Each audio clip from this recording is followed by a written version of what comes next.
पाकिस्तान की खराब मौशी सूरत हाल पर अमरीका भी फिक्रमंद। तर्जुमान अमरीकी महकमा खारजा का कहना है कि पाकिस्तान को मौशी चैलेंजेस का सामना है। हम वाकिफ हैं, पाकिस्तान को बेहतर पोजीशन में देखना चाहते हैं।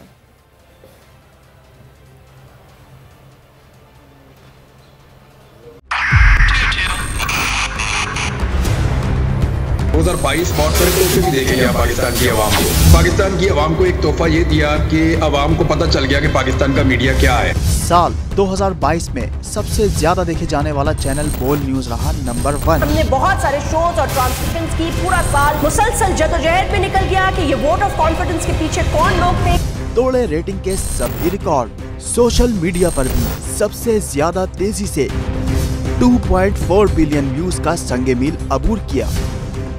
एंकर्स को भी आवाम में सबसे ज्यादा मकबूलियत मिली और सोशल मीडिया पर भी बोल रहा सब पर सब्सक्राइब करें और बेल दबाएं ताकि कोई खबर रह न जाए।